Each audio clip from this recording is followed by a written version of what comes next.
Okay, so I'll start with the first one. Let's pick up on the first one. The question is figure 1 says it shows a place where peat is being removed from a peat bog. Okay. All right. So I'm just thinking maybe we should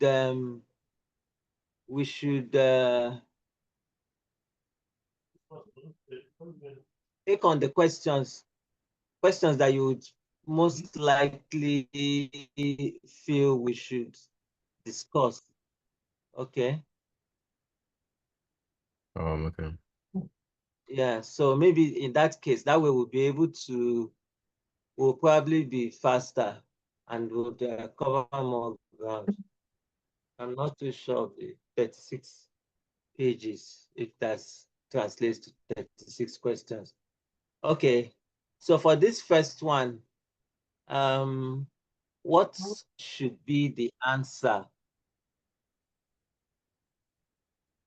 I think we had, there was a question, there was something about pit bugs in that what we looked at that yesterday. Let me see if I can retrieve that. Okay.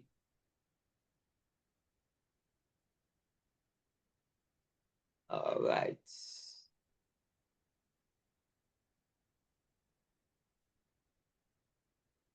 Okay.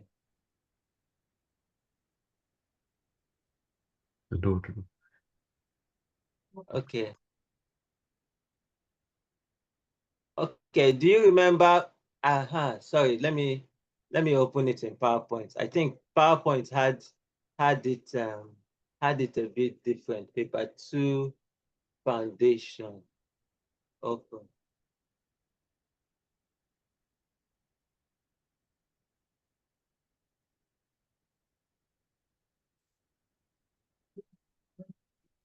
Okay. So which one do you think is the answer?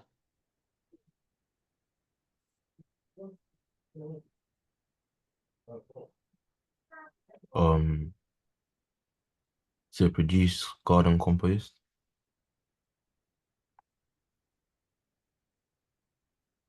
Okay, garden compost. Okay. Okay. All right. I think that should be it. Garden compost. Yeah. Okay. So I think we'll go with that. So this question doesn't allow us to edit. So, but anyways, I thought that it would let us edit, but it's fine. We'll just work with what we have. Okay, so it says peat can decay. Name one organism that causes decay. Okay, so what comes to mind when it comes to organisms that cause decay?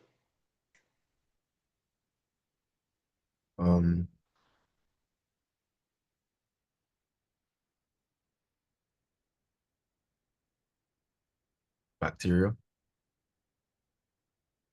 Okay. Bacteria. Okay. Any other one that comes to mind? No. Okay, just bacteria, right? Yeah. Okay. All right, so let me see. The next question here.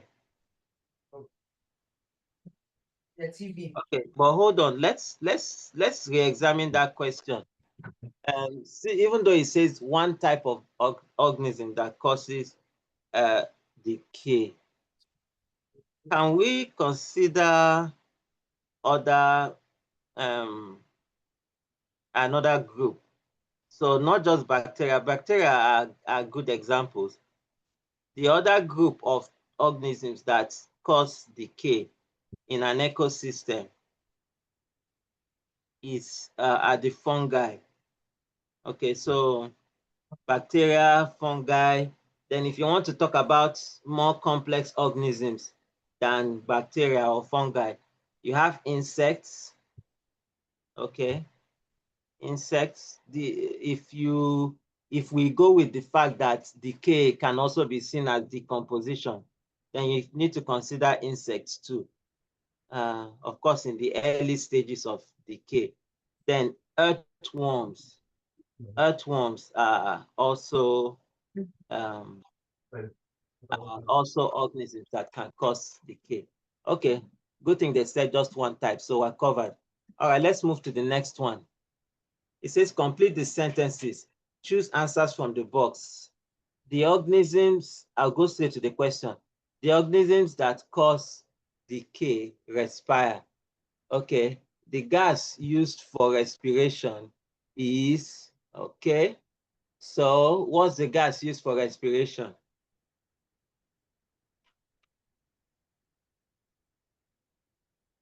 Can you remember?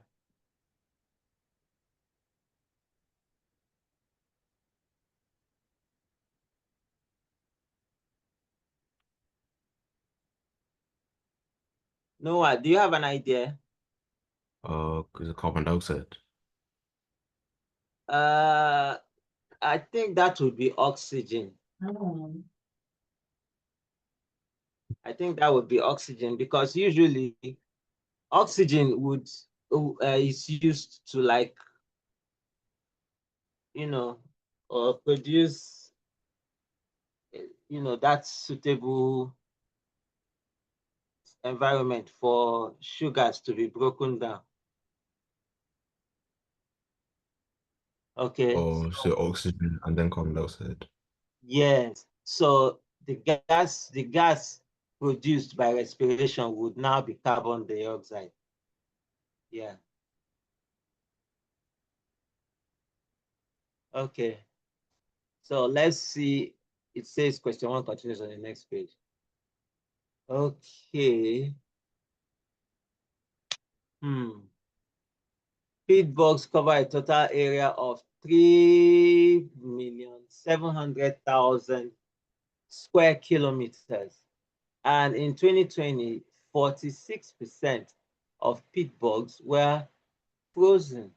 How can the area of peat bogs that were frozen be calculated? 46% of 3.7 million. That's what I think. So I think I would go with the first one. What do you think?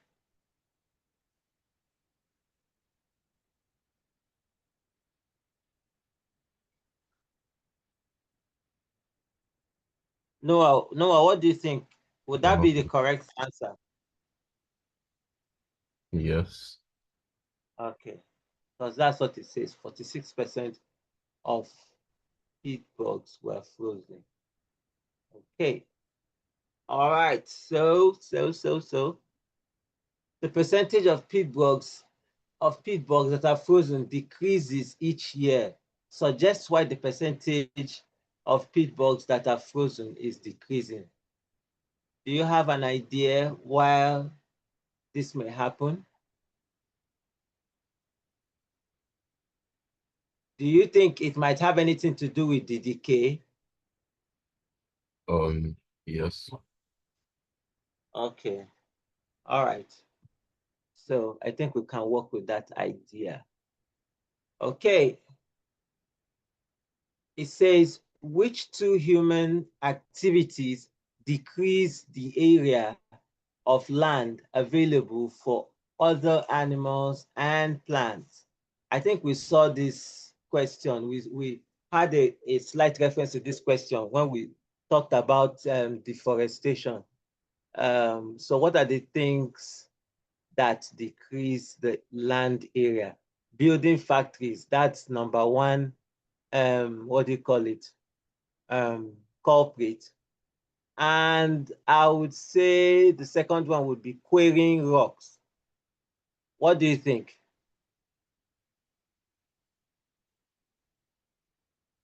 What does replanting hedgerows mean? Replanting hedgerows, whatever it is, it sounds to me like a reforestation effort. Okay, hedgerows, I believe, even though I'm not too sure, but they sound like a type of a category of plants. Okay, and if they are replanting them, then they are not decreasing the land area available for other animals and plants. They are actually increasing it. What do you think? Okay. Yeah. Yes. Okay. Recycling plastics also somehow increases land area because those plastics that are not recycled are usually buried underground, like we said yesterday. When we were talking about land, what's that word? There's one word for it where where people usually bury, it's part of soil pollution where waste is usually uh, dug and the ground is dug and then waste is put inside and it's covered up again. And of course, reusing glass bottles also is friendly, eco-friendly because you're not disposing them in land. So all those ones are disqualified. The only two that will deliberately eat up the use of land are building factories and quarrying rocks. That's mining. Okay. And the bad thing about mining is that once gold or silver or all those things are usually mined, that land is usually useless. They can't use it for farming. Animals can't stay there because, men want to get rich. Okay. They want to mine and quarrying rocks is part of mining. Okay.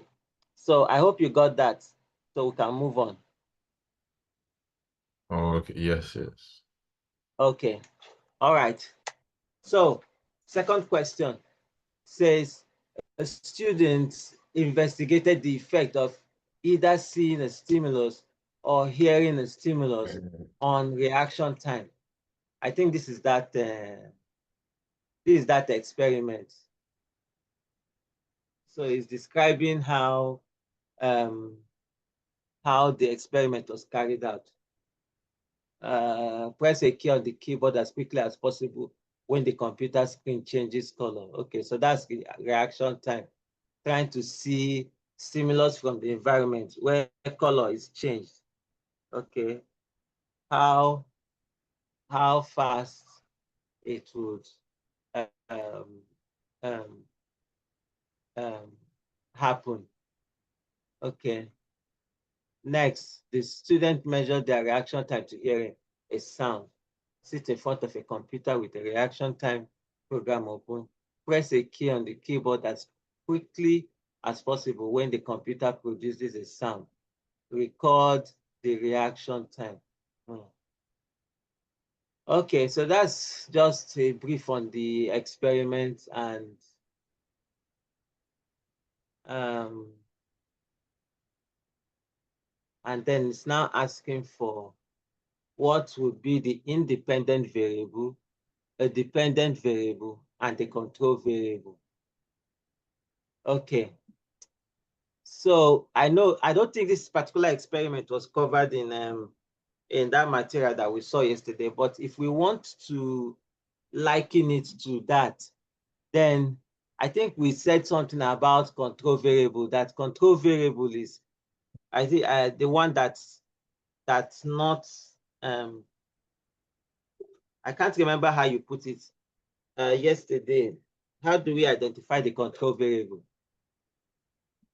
That would be the type of stimulus, right? Yes. Okay. Okay. So between the other two, which one is independent and which one is dependent? Um, independent reaction time. Okay, independent react. Are you sure independent is reaction time Oh no, or distractions from background. distractions from background sounds? Yeah, the first one. Okay, that first one, right? Yeah, Then dependent will now be reaction time, right? yeah. Okay, all right.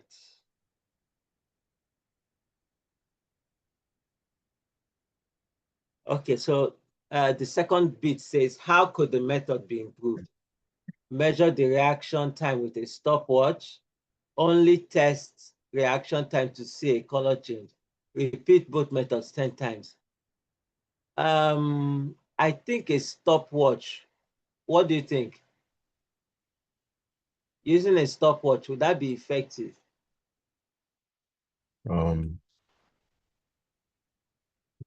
Yes. So I think this is the advantage of using a stopwatch. Number one, it's not the same person who would be in front of the computer who would be holding the stopwatch. It's possible that the person who is in front of the computer could get distracted, and that would be a major issue for this experiment, distractions and all that. But the person with the stopwatch will be looking and then would immediately press the stopwatch when we know when to start the timing and know when to stop it by pressing the stopwatch. That's what I think. But yeah. Okay. A shorter reaction time means the student reacted faster. The student reacted faster as each test was repeated. Suggest one reason why the students' reactions got faster. Okay, so I don't know if you've noticed this thing. It seems like when your let's say your senses now do something over and over and over again, they seem to be trained.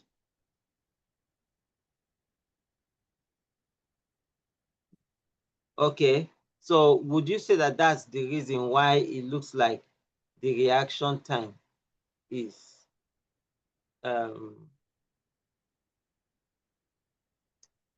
reducing? Let me put it that way. Yes, because it will look as if, oh, your ears are used to that sound or your eyes are used to the color. So it looks like the reaction time will be shorter.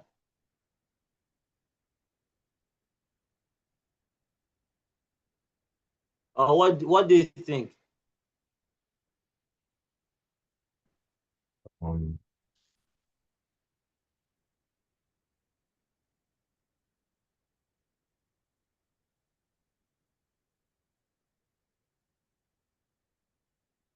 Practice.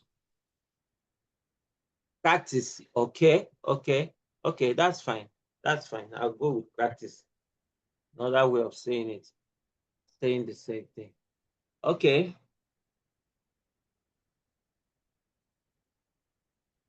okay. So I think you can do this. You can plot the graph, right? Yes.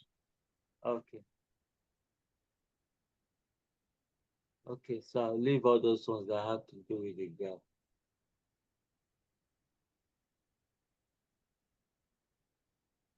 Okay, so this question has to do, I think this one is on evolution. A student investigated how the distance from a river affects the number of different species. Figure 3 shows a river between two fields. Okay, field and field. Okay. A, B, and C show the position of three transects. Okay, let's see what it says. It says, where should the student position another transect for this investigation? Draw the extra transect line on figure 3. Okay, so let's look at what the student even wants to investigate. How the distance from a river affects the number of different species.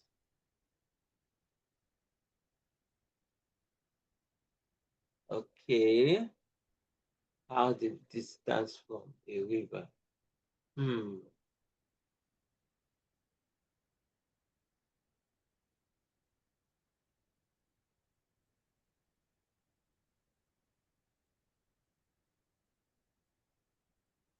Hmm.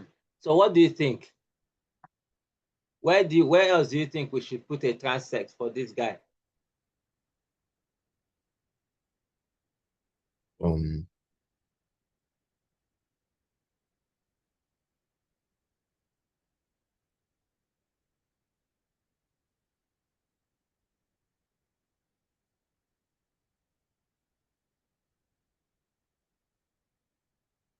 you know, You have any idea? no. No. Okay. Do you have the marking scheme with you? Yes. Okay. I'm just thinking that maybe we should use it to help us out.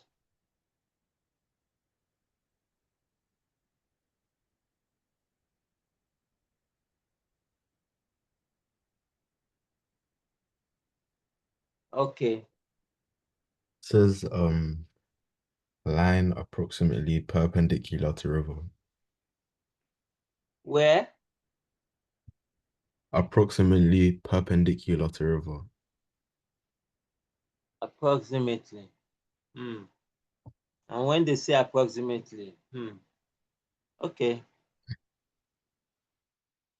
Okay. So that is just uh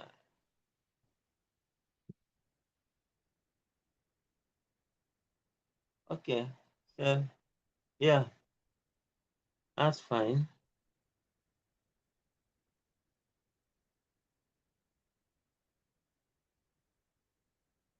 Okay.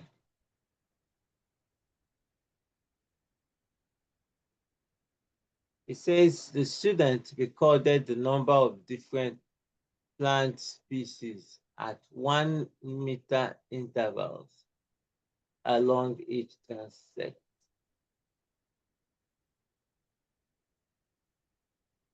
Okay, so this question, I think it's asking for things. Um, I'll skip it. Uh-oh.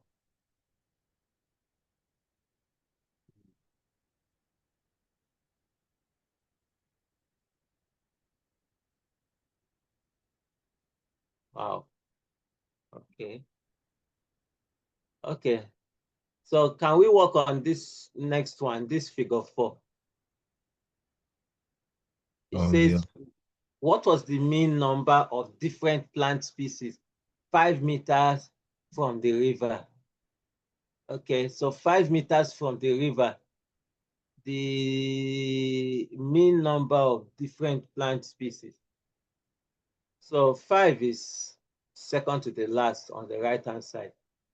Raise it up.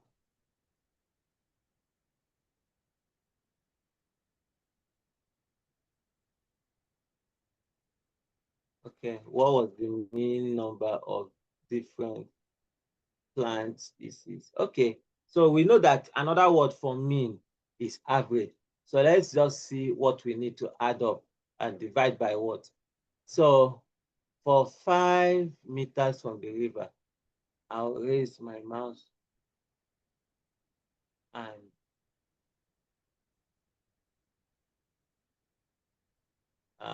let's see. Okay, so for 5, I'll take it to the right-hand side.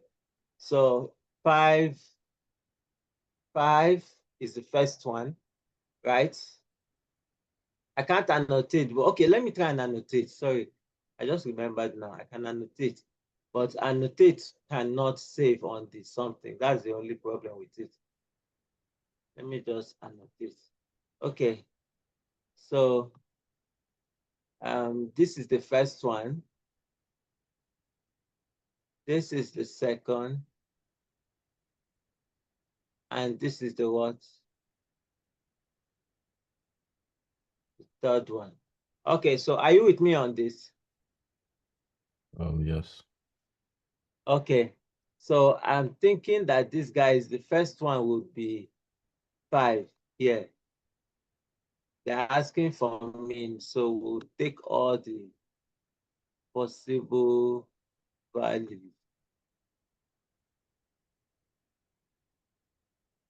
Okay, so here we go. 5 plus 6. Okay, that's 11. 11 plus 7 is 18. Okay, so 18 divided by 3 will give us what?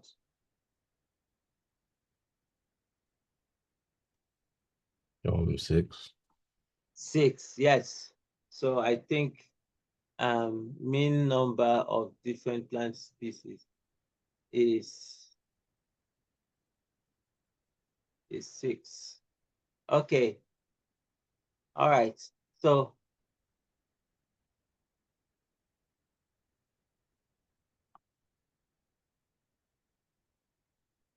okay, all right. So let me see if there's anything. Oh, okay. Okay. Okay. So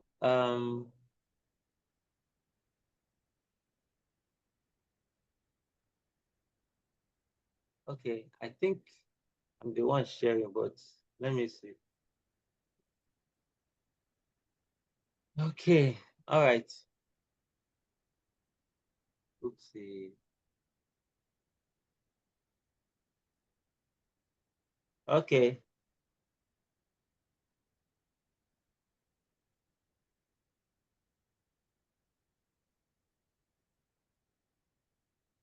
All right. Can we take on the next one? Yes. What is the effect of what? Increasing, Distance from the river. yeah, increasing distance from the mean number of different plant species.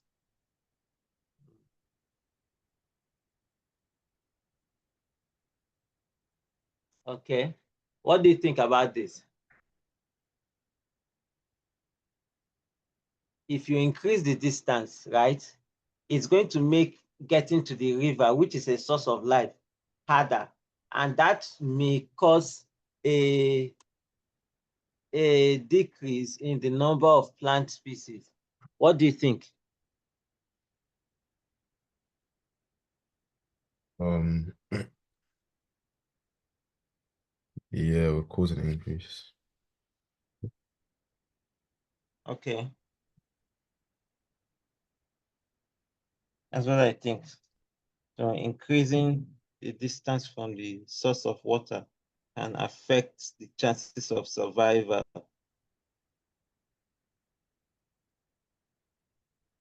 Okay. All right. So I think that's okay to explain there. If there's any other thing, you can get it from the marking scheme.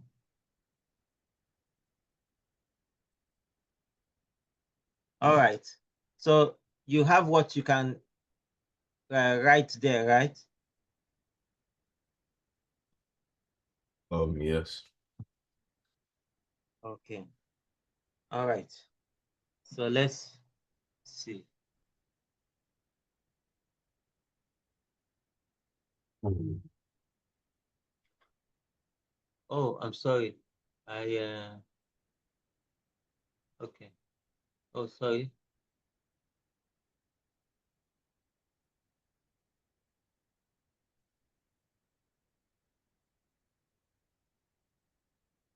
Okay.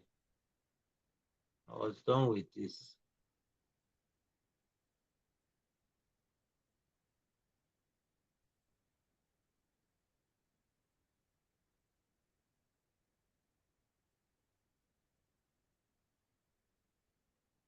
Did I skip anyone? Okay, I didn't.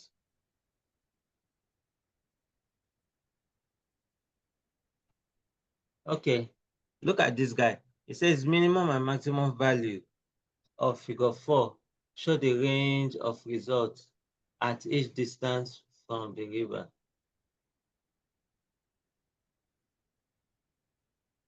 Why is it useful to know the range of results? Why is it useful? Do you have an idea? Why is it useful to calculate? Is it to calculate the mean result, to know the uncertainty of the mean, or to show the mode of the results? To know the uncertainty of the mean. The first one, To know the uncertainty of the mean.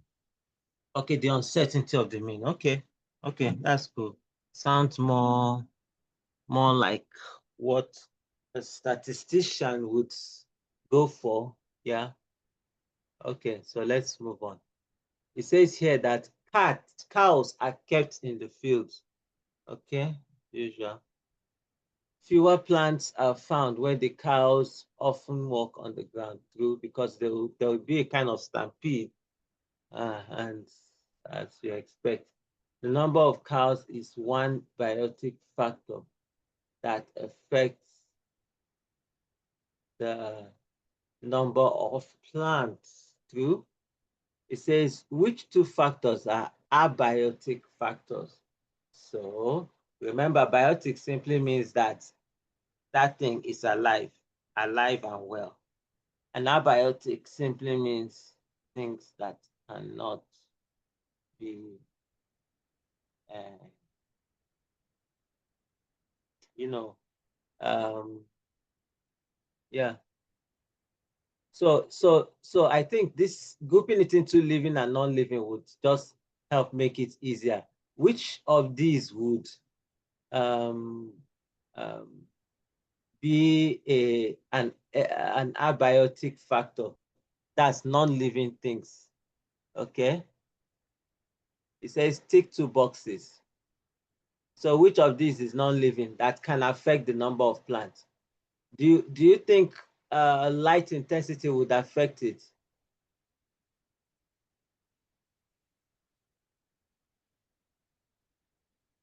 Yes.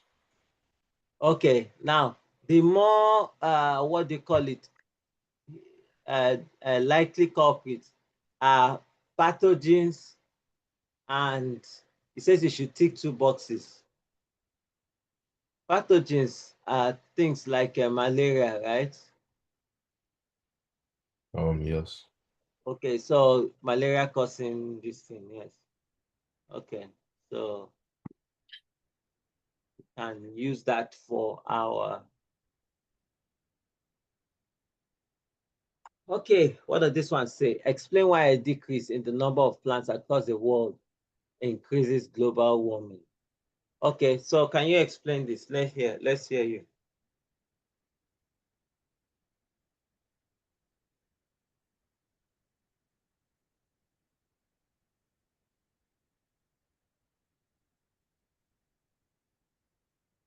Um, Increase of carbon dioxide. Increase in carbon dioxide, yes, because there will be no plants to absorb it, isn't it? Yes. And carbon dioxide uh, is one of the gases that aids in uh,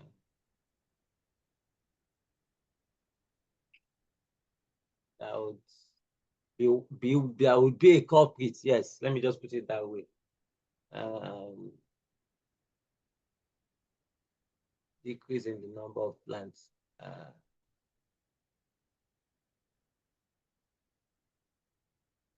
Okay, so oh yeah, let's look at this guy. Salmon and fish too. Species of salmon has a binomial name Onokai or Onorhynchus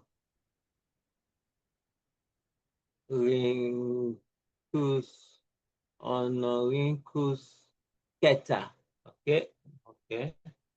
All right. It shows if it table 3 shows the classification for this species of salmon. Okay, so it says to complete the table and choose answers from the box. There are only 3 marks there. Okay. All right. So let's take a look at this.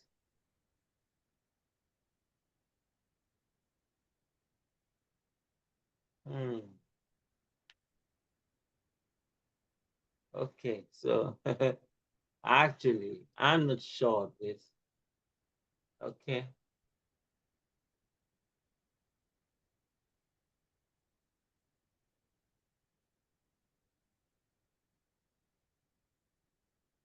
All right. So take a look at this picture. Does it look any bit familiar?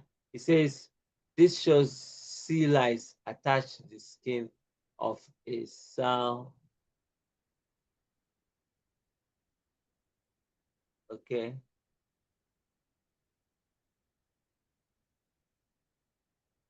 All right.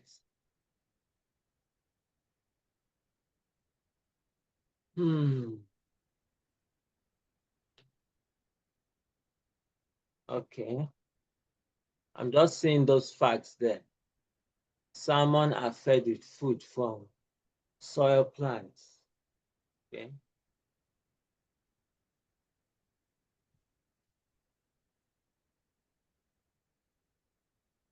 Okay.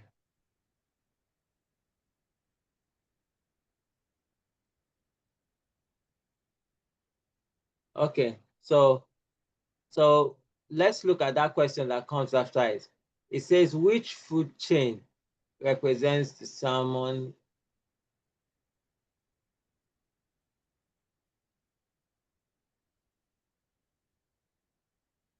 Okay. So what do you think? What should be in the first box?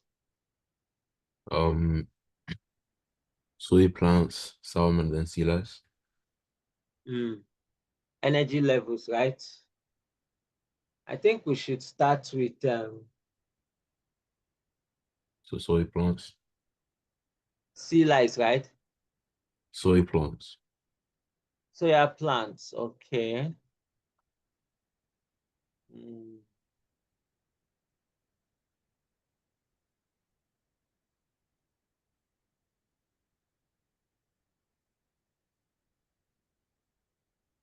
Okay. So I think that one makes sense. Soya plants, salmon, and sea lice. Okay.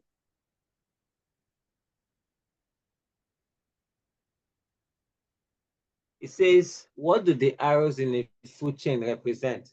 Okay, so what do you think the arrow of in the food chain represents?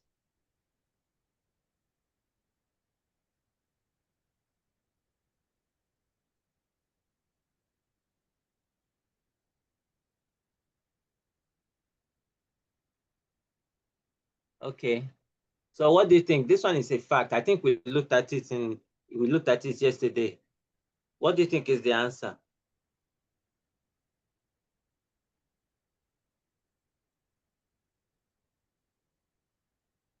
Um,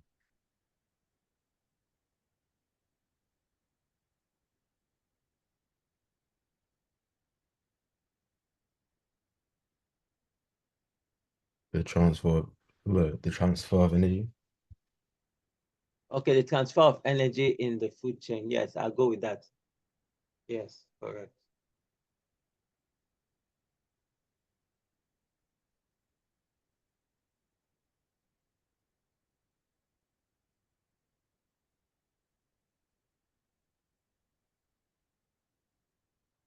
Okay, the next one says some salmon are more resistant than others. Other salmon to sea lion infection. Salmon um, farmers selectively breed salmon. Okay. Okay, some salmon are more resistant than other salmon to sea lice infection. Okay, that's one fact. And then they selectively breed salmon to, of course, get the best of them. So it now says salmon farmers select salmon that are most resistant to sea lice and breed these salmon together. Okay, it makes sense to get the best ones. So it says, what's the next stage in selectively breeding salmon that are resistant to sea lice?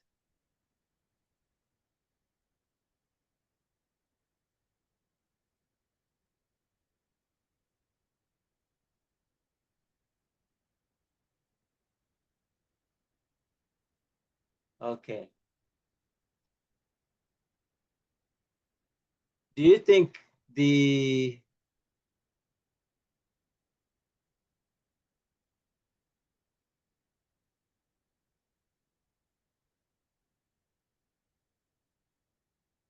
first one is the correct thing?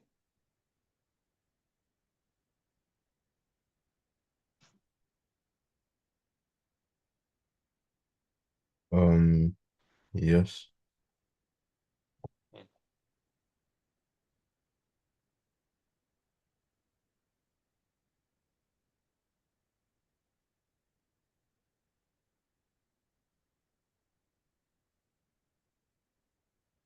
I think,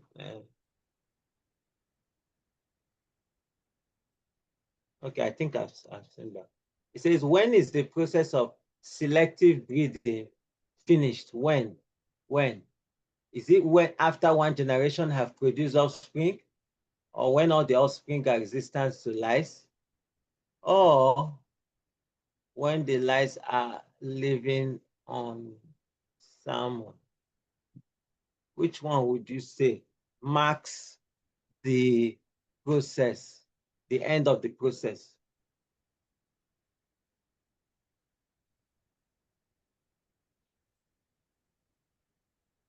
Was asking me how I played. I was telling them that the first. Which one do you think is correct?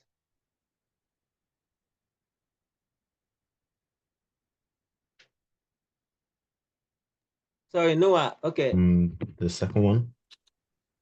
Okay, when all the offspring are resistant to lice. Okay, that makes sense. That makes sense. Okay. Okay, when all of them are resistant to lice. Next one says salmon that do not have lice are more profitable for the salmon farmer.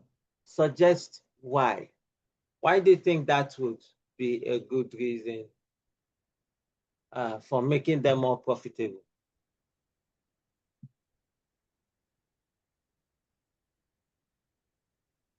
Um,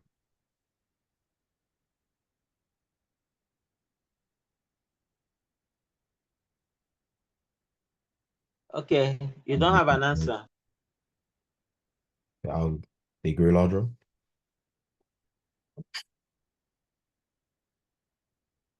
Hmm.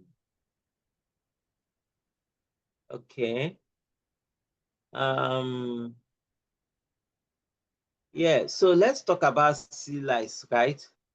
Would you liken sea lice to the lice that also maybe lice that's common among humans?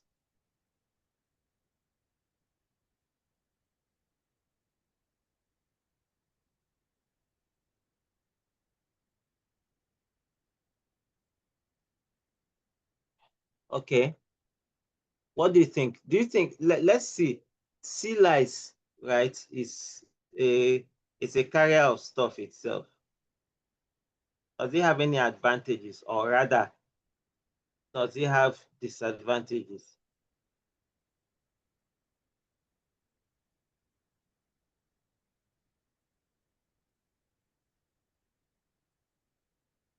Okay. Okay, what does the mark scheme say?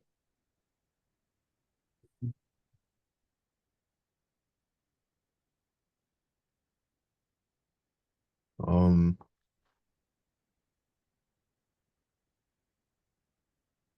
the first one.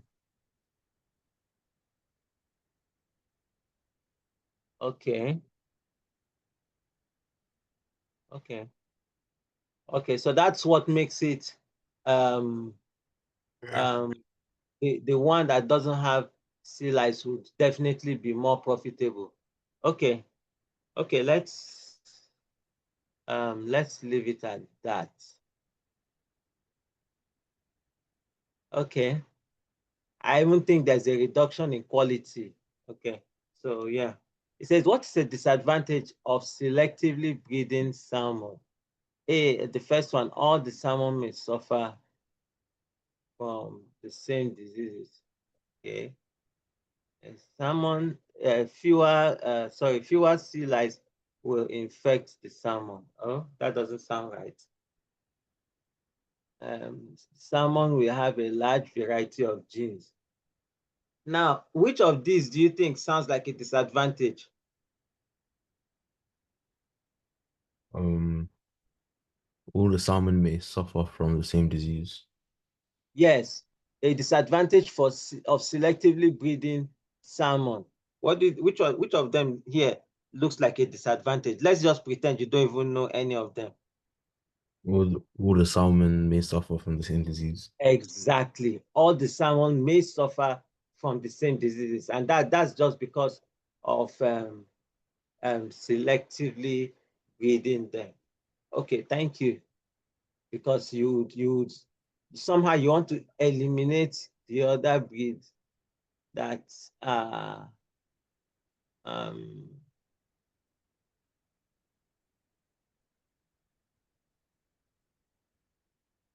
that are the same.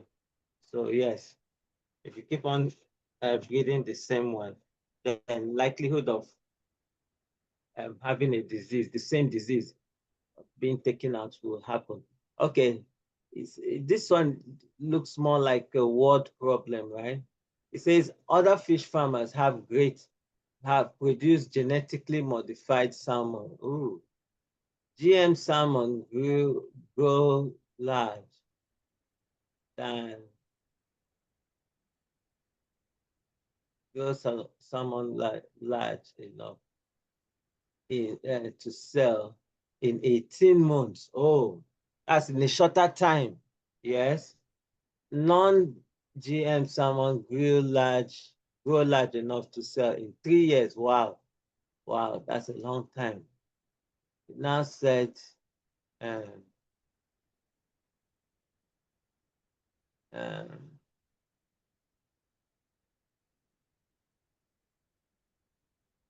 let's see, GM salmon needs 25% less 25% less food than non-GM salmon to get to the same size. It says suggest two advantages of GM salmon instead of warming non-GM salmon.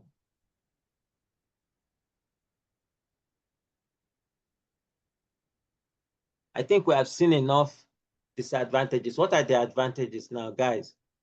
Sorry, no. What do you think is the is is an advantage of farming genetically modified salmon?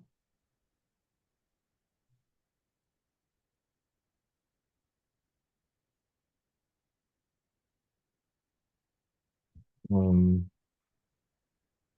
From this short paragraph that we see, that where you have those 4 sentences, what are the two advantages that you can deduce from there?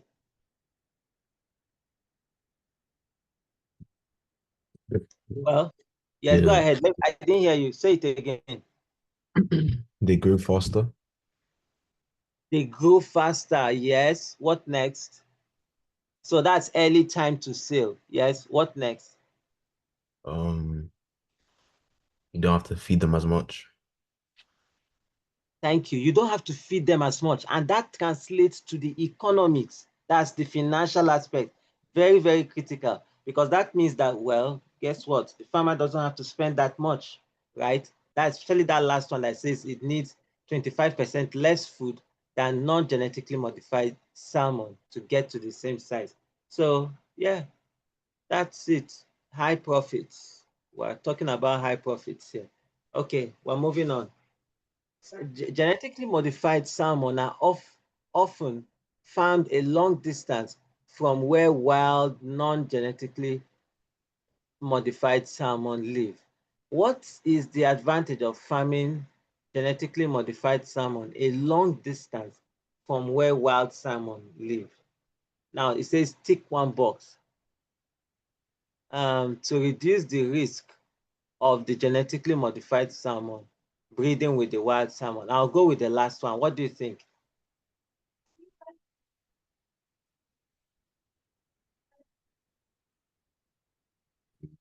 Yes, the last one. Mm-hmm. Mm-hmm. Mm-hmm. Because you know how insects are, right? Insects could go to one plant, and if they are nearby, the same insects will be transferring pollen from one plant to the other. So we don't want that to happen for um, for the salmon that we want. Okay, so where was I? Where are we now? It says draw one line from each part involved in a temperature control to the function of that part involved in temperature control. Okay, so here we go. What would you connect these guys to? Okay, let me see if I can annotate. This should be pretty simple. Let's see. Okay, so just go ahead and tell me what you think, right? If it's wrong or if it's not what you think is correct, we can talk about it. What does the brain do in this whole setup? I think And it's this one, yeah. okay, coordinates information, right? Muscle. I want to see if I can read them instead. Okay, don't just leave it, but look for it. Okay, so now if you remember what we discussed yesterday, can we agree that muscle is what would help us to respond to the stimuli? So Did you get what I said? yeah. So let's say the environment is hot, right? The receptor is what will receive it. I think that's I think we should do it this way, yes. The receptor would detect changes in skin temperature, right? And then send the message to the brain, which coordinates the information about that body temperature, and then sends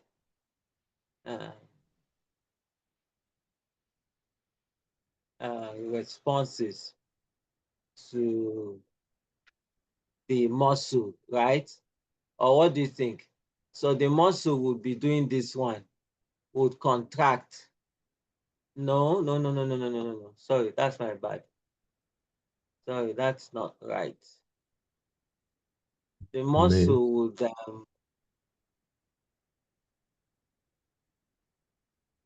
It's correct, no? okay, muscle, right? Yeah. Okay.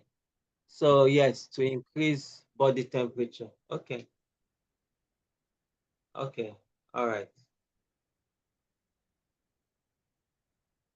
Okay. So let me wipe these guys off because they are all annotations.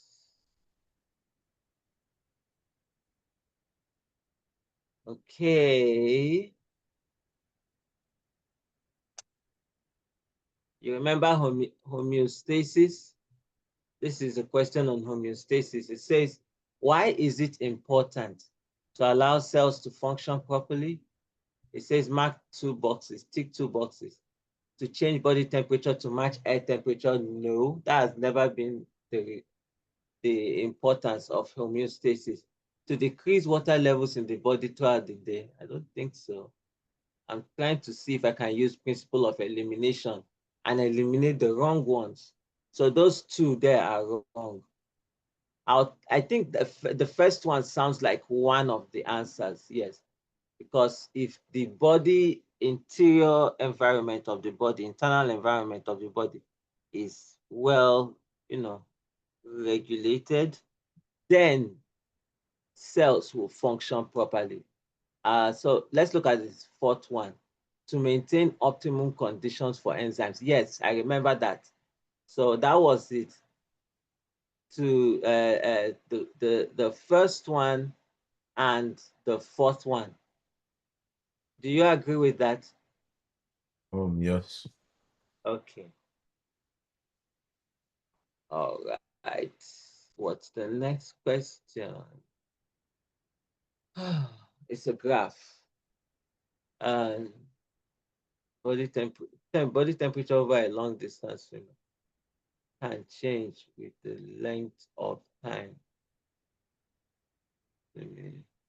swimming in cold water. Okay, okay, okay. Does that make sense? Okay, I think so. Body temperature of a long distance swimmer can change with the length of time swimming in cold water. Okay, yes, I agree. It says figure 6 shows how the body temperature of one swimmer changed in the first 4 hours of a 6-hour swim. Okay, so it's not even a complete graph, but well, yeah, makes sense. Body temperature seems to be falling as the time in hours increase. Do you think this is a real stuff?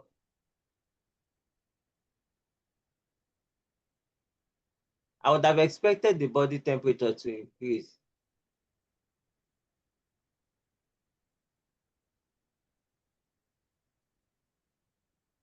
Okay, let's just look at the question that comes under it. It says, describe the trend shown. Oh boy, it's just for us to describe it. So I want to just get your own view. Why do you think body temperature will drop as the number of hours taken by the swimmer increases?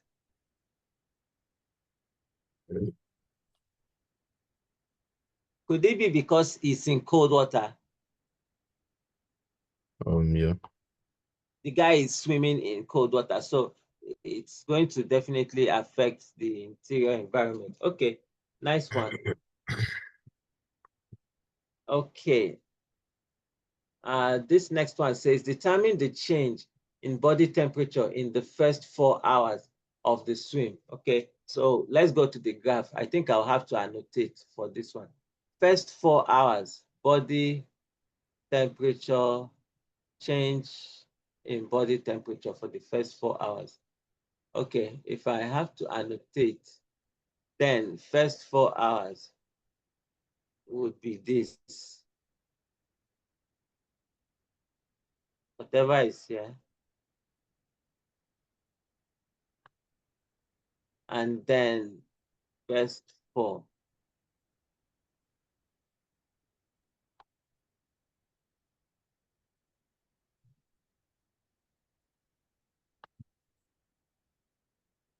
First 4. Okay, so I'll just take it down. So do you agree with my what do you call it? Do you agree with this? Yes. So I want to believe that that value for 1 is not 37. So let us use the scale of the graph to gauge it. So 34, 35. Between 34 and 35, there's just 1 unit increase. So 1 divided by 10 would give me 0.1. So that means each of these boxes is each of these boxes is 0.1, right? So technically speaking, where you have this first guy would be 35.5. Okay, so can you help me? Okay, don't worry, I'll keep it here. 35.5. Okay, I know I cannot annotate on this distance. I'm just annotating on my screen as it were. And then this other one would be 36.9. This other one would be what? 36.9. But is it not on 37? Yeah, okay, so 37 is the guy that is just above it. This one is slightly where 1 touches the graph is 1 line below it. Should I erase it so that you look at it? Oh, okay. No, I see that. I see Okay, you the can see it now, right? yeah. Okay, so this what it looks like. 36.9 since they asked for the difference, this is the difference. 36.9 minus 35.5. That's going to be 4. 9 minus 5, 4. 6 minus 5, 1.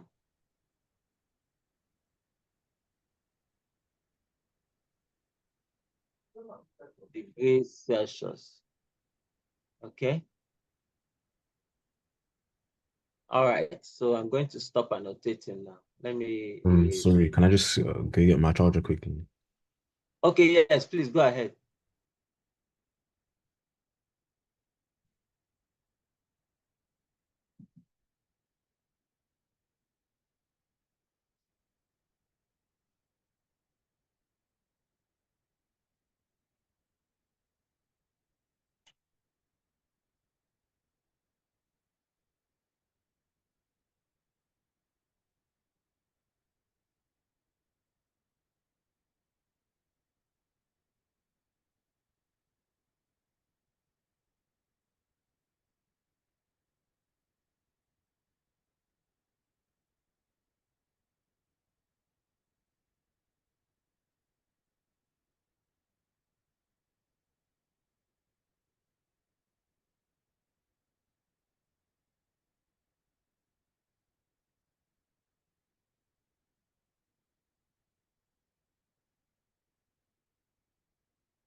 Okay.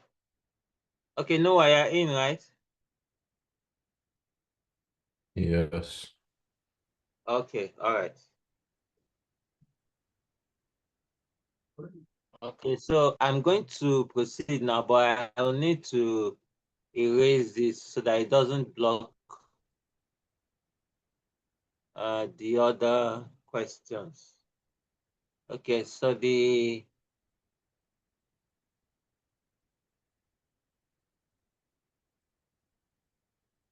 answer to that is 1.4. Okay. Yeah.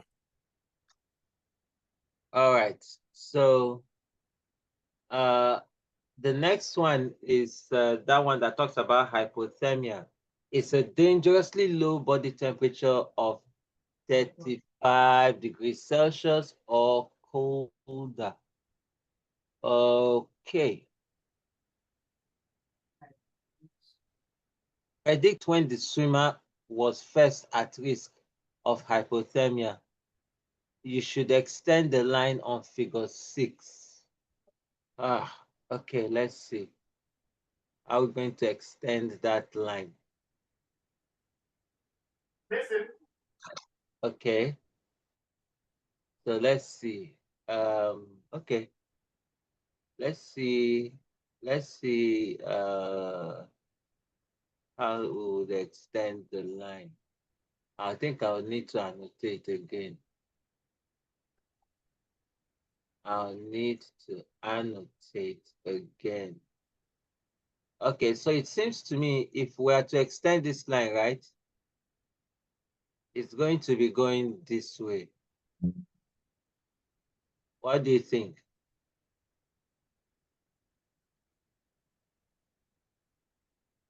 It seems to me that it's going to keep dropping, right? Yes. Okay. So it says, when was the swimmer at risk? I think that would be somewhere around here. And that would correspond to 4.5 hours. Okay, so I'll go with 4.5 hours. That's about the time that it happened.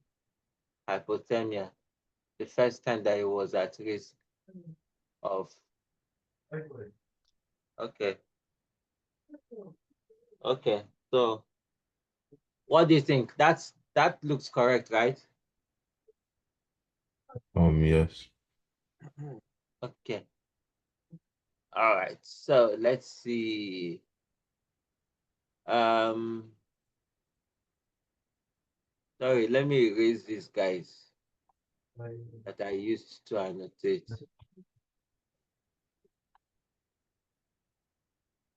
Okay. Okay. So here we go. The swimming in cold water decreases the insulin. Wow. Okay. Increases the insulin concentration in the blood. Complete the sentence.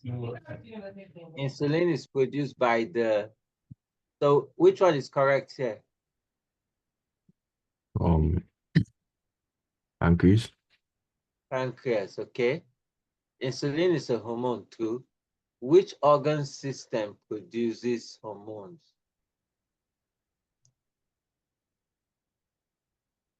What's the name of the system that produces hormones?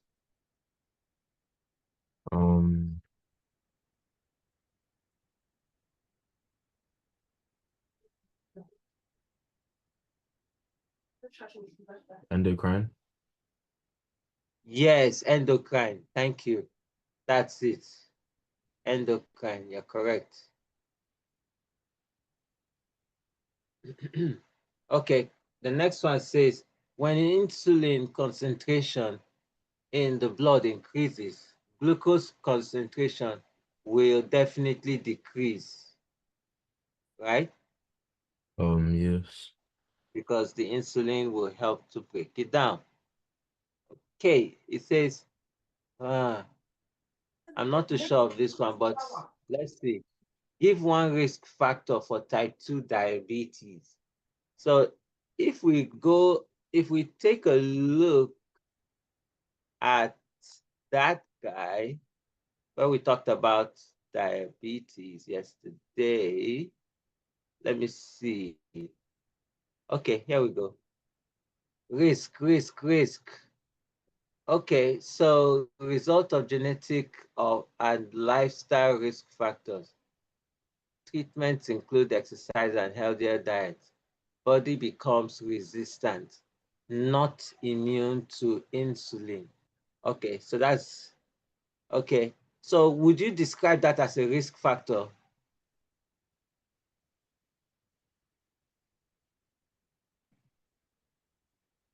Um,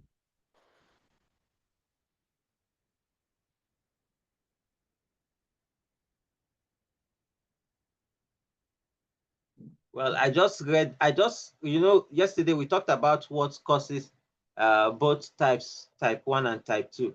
So I'm now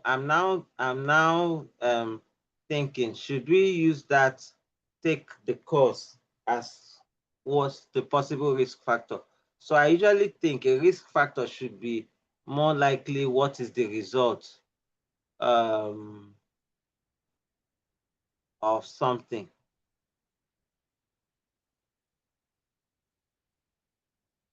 right? um, the body's Okay. defense incident.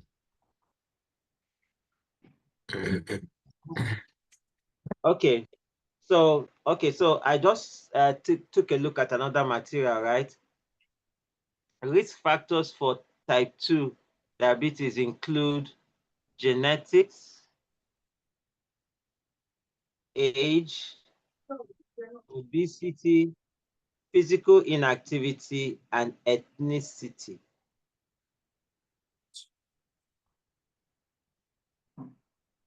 Okay, did you get that? Yes. Okay, all right. So those are the things that are risk factors. So I think risk factors are simply things that would make it likely for certain individuals to have it. I think that's what that means. Yeah, that's what it means. Okay. Okay. So let's move on.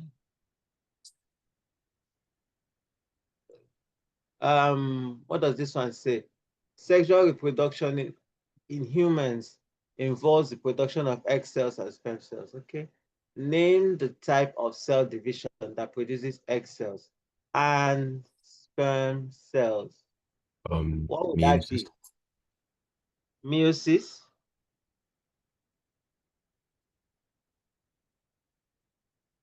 Okay. Yes, I think I'll go with meiosis too.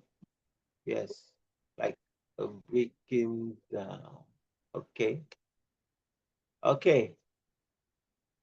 The next one says sexual reproduction produces offspring that are generally um, genetically, different from each other.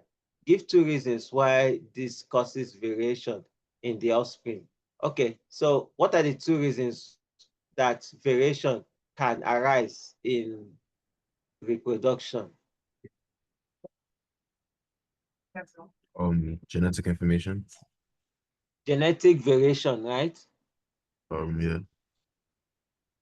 Okay. Genetic variation in the parents, right? Yes. Okay. What else?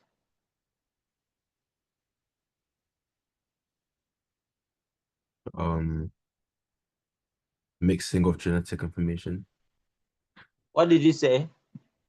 Mixing of genetic information. Okay. Okay, that may be a likelihood.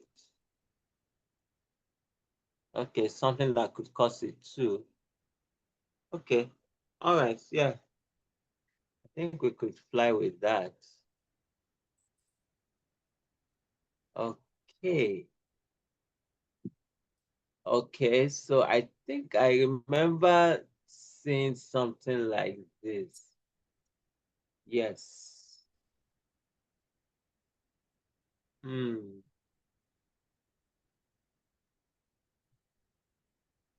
Okay. I remember this question came under those definitions. Let me see if I can quickly get up the table that has those definitions. Okay.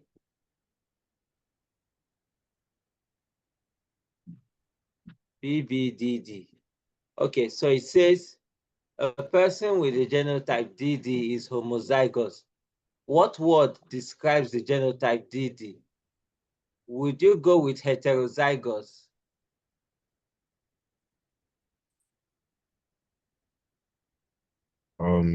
Yes. Yes. You remember homo means the same. So the opposite of the same is different, and that's hetero. If you remember that table that we looked at yesterday on the PowerPoint slide had all those things defined. Yes. So yes, it's heterozygous. Okay. A person with the genotype DD and a person with the genotype small letter dd plan to have a child. So what's the question? Determine the probability that the child will have polydactyly. You should complete the Punnett square diagram and identify any offspring genotype that would have polydactyly. Okay. So do you know about the Punnett square diagram?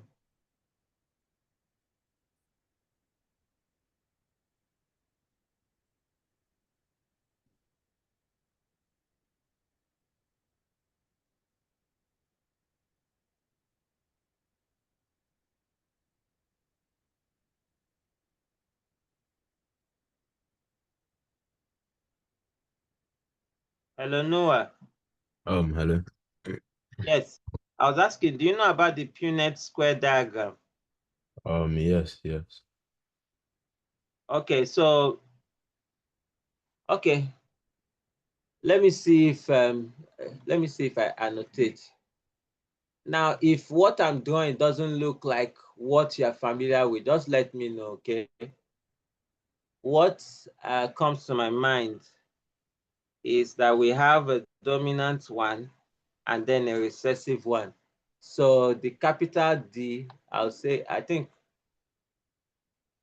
oh, sorry, capital D would be the dominant one, and small letter d would be the recessive one. Capital D again will be dominant, and small letter, oh, wait a minute. It says a person with genotype DD and a person with genotype small dd. So sorry, I made a mistake back there. This should be both small dd. Okay, small d, small d. All right. So here we go.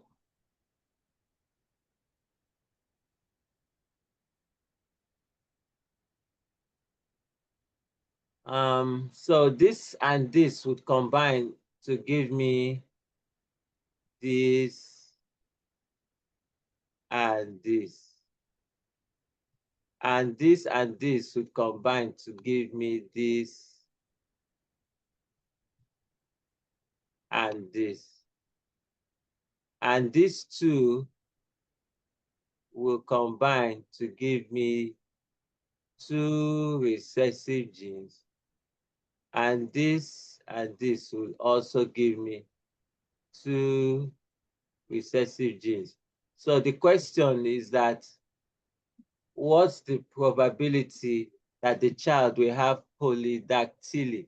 Now let us even see what gene would give that polydactyly. Let me just go up a bit. Sorry, I may have to close this annotation thing so that I can scroll up. Okay. Okay. So it says that the allele for polydactyly is dominant D. A person with 2 copies of the allele, small letter D, will not have polydactyly. So did you get that?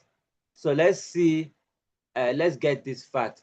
The one where it is dominant is D, capital letter D.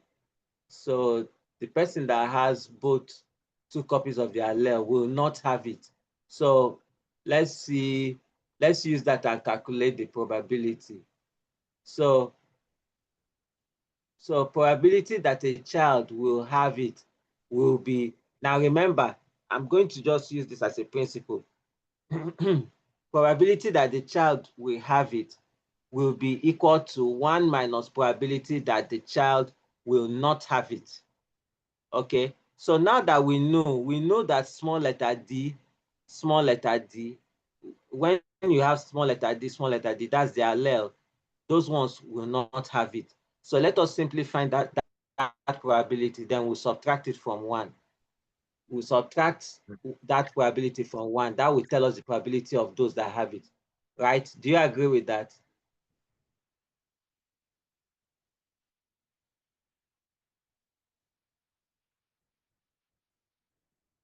Noah, are you there?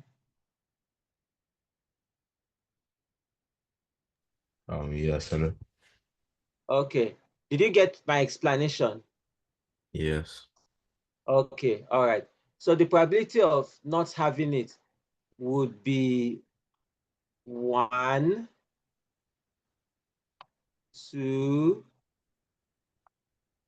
that would be 2 over, altogether we have 4.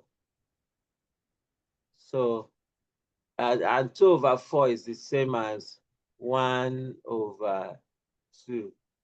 So 1 minus 1 over 2. So remember, this guy, 1 over 2 is what? Probability of no polydactyl, whatever that is. I'll just write it, no poly. Okay, no poly. So 1 minus 1 over 2, which is also still 1 over 2, will give us the probability that the child will have polydactyly. Okay, so are you good with that? Yes. Okay, all right. So let's simply move on. This question says, embryos can be screened for the alleles that caused inherited disorders. Yes, I remember. It now said, give 2 advantages of embryo screening. 2 advantages of embryo screening. Do you remember we came across something like this, right? 2 advantages of embryo screening.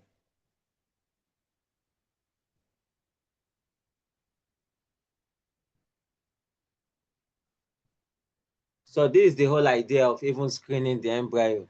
Embryos can be screened for inherited disorders. The ones without the disorder can be used or planted into the uterus. So I think that means that an advantage is that you would be able to get the best. You remember when we were talking about selective breeding, right? Yes. So when you are looking for the best in terms of the organism, in terms of the offspring now, if it's a human being, in terms of the babies that will be produced, or the babies that will be produced, if there are multiple embryos, then you can imagine that you would have the best embryos coming out. as a result of them being checked in embryo screening. So that will help to avoid children growing up with disorders that may make them uncomfortable, or not have a life that they would love to call their own, or look forward to. So yeah. But do you have any other advantages that you could have thought up of?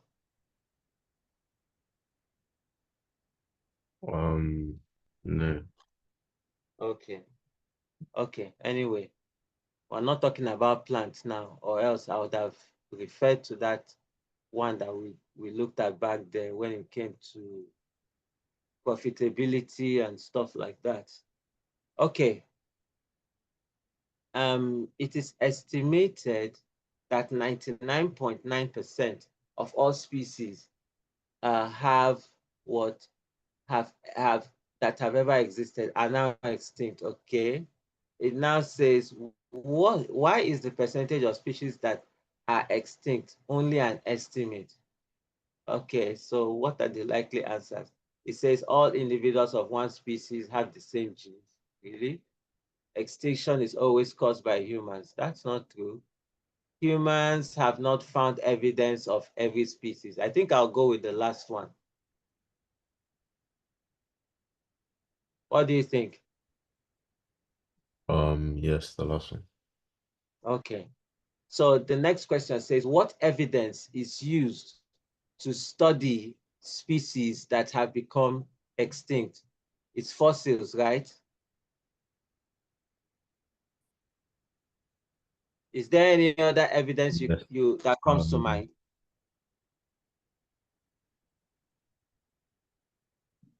What do you think? DNA. Yeah, okay, DNA, okay. But how would you be able to get DNA if you don't have fossils? Or did you say fossils and DNA? But Yes, that is and fine. DNA. Okay. All right, okay, that's fine. Okay.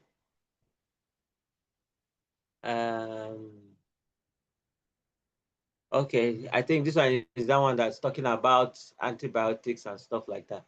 A bacterium called whatever that is can infect the human digestive system. It can multiply and produce toxins. The toxins cause diarrhea. And doctors are concerned that new strains of whatever C. difficile may evolve. Antibiotics may not be able to kill these new strains. That's only a concern. It's not a fact. Anyway, it says, explain how the evolution of antibiotic resistant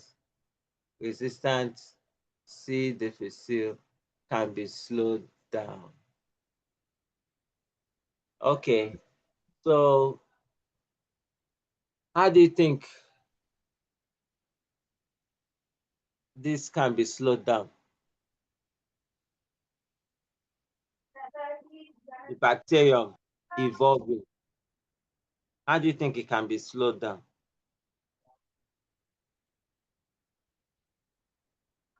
I think, yeah, go ahead. Antibiotics. What did you say?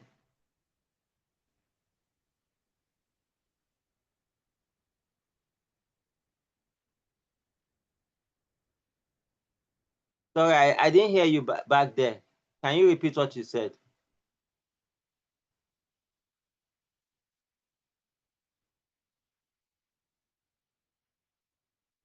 Hello, Noah. Yes, hello. Okay, yes, I didn't hear what you said. Could you repeat what you said? Develop vaccine. Okay, a vaccine. Okay. Okay, so I think, yes, in addition to a vaccine, I think the other bit where it says that sometimes the body can run its course, like the white blood cells can help fight it, and all that.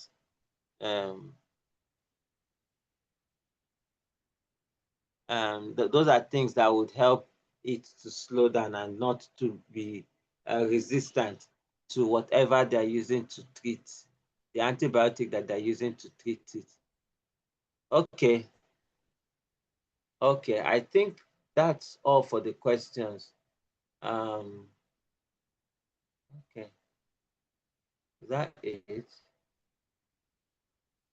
Yeah, that's about it. Okay. Sorry. Okay, so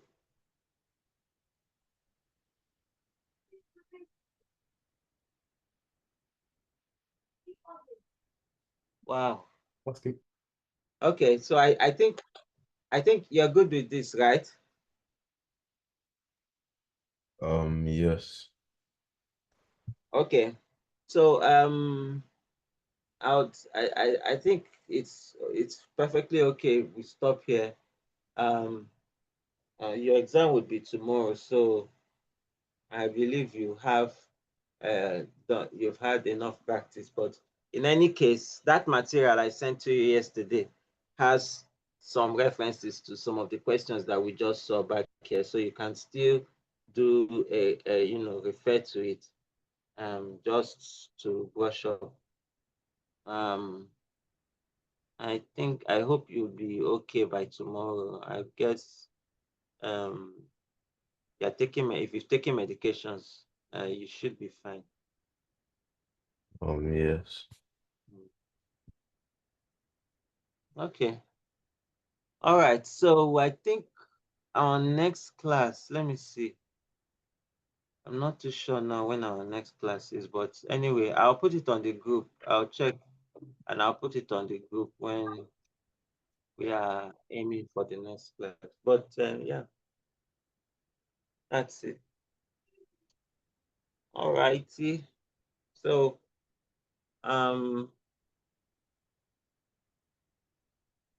yeah. Okay, so do have a good night rest and get well before tomorrow. Yeah. Thank you. All right. All right. Have a good night.